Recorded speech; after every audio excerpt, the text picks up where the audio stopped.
Hello, it is Tuesday and it's our video recap time. On this September 22nd, 2020, what did we do in Ms. Perdomo's Digital Academy class? So let's take a look at our agenda and kind of go through very loosely what happened today. We had a morning meeting. It is the last week of Founders Month, so our principal, Mrs. Wakely, was reading from the Declaration of Independence. We are also reading the Declaration of Independence in class. I've been reading the ebook on YouTube and I've been posting the videos on there, and I also gave the students a copy of the ebook.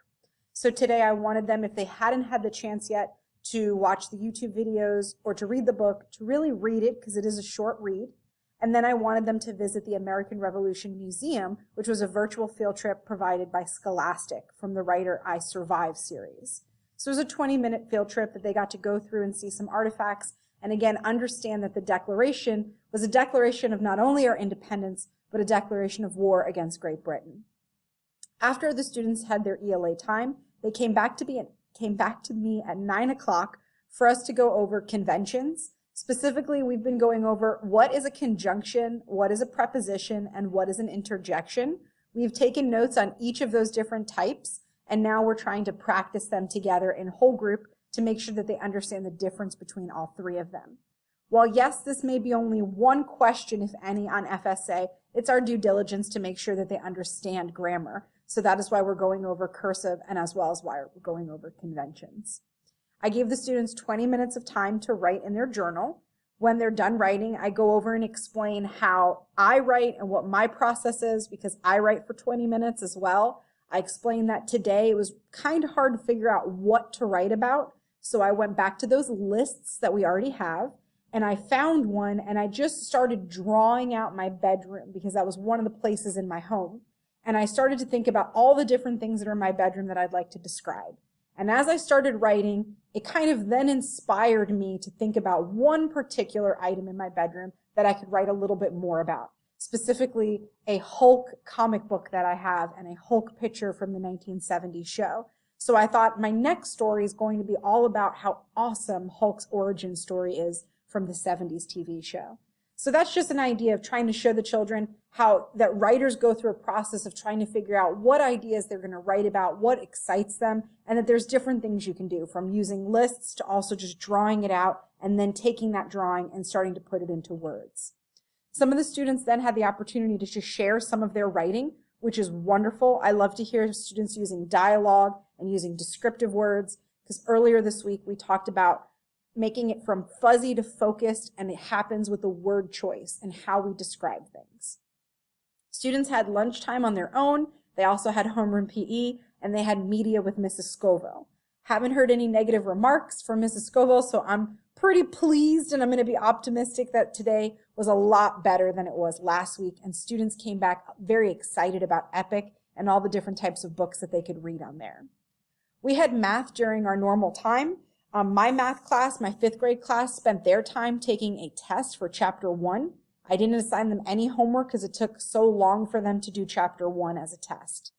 For my 6th grade group, we were able to go over rational number homework from the night before, as well as talking about comparing rational numbers and opposites as well. So I have them working tonight on pages 57 and 58, and they're doing either the even numbers or the odd numbers, and we'll go over those in class tomorrow. In science, we just quickly wanted to walk them through how to get to the science test. I then gave them that hour to take the benchmark test. They have 2 tries that they can take. After they take a test, it tells them what they got incorrect and what the correct answers were. And then if they take the time to go through their mistakes, they can take the test a second time. And I will take the highest score out of their 2 tries. So that was what we did during our science time. I also explained there is some extra credit that the students could take advantage of for 20 science extra credit points. Students can make a brochure, and let me actually pause for a moment so I can pull that up and show you what that looks like. Here's the extra credit page. It is completely optional because it is extra credit, but the students are going to review how they talked about whale investigations in their textbook on page 29, and then using your understanding of repeated observations, they're going to write a travel brochure for a whale watch boat trip where students can participate in scientific investigations. The point is to use persuasive language to convince the principal, Mrs. Wakely, and parents that such a trip would be educationally worthwhile. And then you upload a copy of your travel brochure either to Canvas or to me through email so that I can grade it for 20 points. Just to give you an idea, let me show you an exemplary example from one of our students. In this exemplary example, you can see that this student here gave a title to their brochure, the Whale Educational Tours. They talk about how it's a 3-hour educational tour to learn about whales and their habitats, up close and in depth. It goes on to explain how scientists have many questions about whales, and then in this 3-hour educational tour, they'll learn about whale lifespan, whale diets, how whales care for their young, and how whales communicate. Here's even some photos that they've taken from the internet to show how the trip would be perfect for pictures. They've even included at the top here on the other side of the brochure information of student reviews. So make-believe reviews from students saying how great of a fun and educational field trip this was. So it's also not only for suitable, but for teachers as well. And there's a little note about the choppy waters that they might endure. So this is just an idea, an example. Again, it's an exemplary example, which means it is superb. But I want the students, again, to aim to make a brochure for a whale watching boat trip that's going to convince the principal and parents that it's a worthwhile field trip. Again, using their knowledge of repeated observations. They have until the end of the month, which would be Wednesday, September 30th, to turn this extra credit assignment in. So then that takes us back to the end of the day.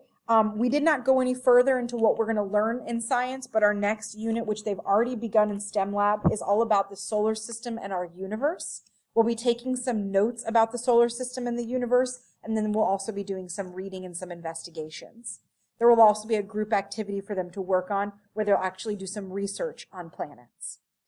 And then at the very end of the day, I have a digital copy of I Descent from Ruth Bader Ginsburg Makes Her Mark.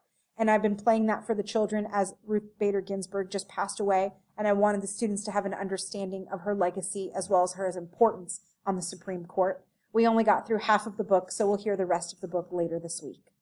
Again, that is everything that we worked on today. I appreciate, oh, one last thing, the planner. So in the planner, we wrote down that today we focused on what is the Declaration of Independence, the ebook, and they went on a virtual field trip.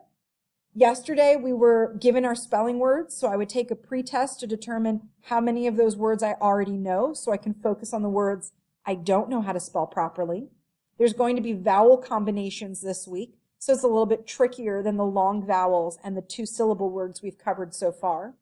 I suggest that after you've done your pretest, that then you work on flashcards, making those cards or index cards of words you don't know how to spell at this point, practicing those in the morning or in the afternoon. In math, we had no homework, so we canceled that out. But in 6th grade, at least for 5th grade, there was no math homework. In 6th grade, it was pages 57 and 58. We took a test today, and I offered them extra credit that is due on September 30th. And there is no work in social studies, but there is a homework assignment for them to work on that is due on September 28th. Again, thank you for watching the video recap, and I hope you have a wonderful Tuesday afternoon.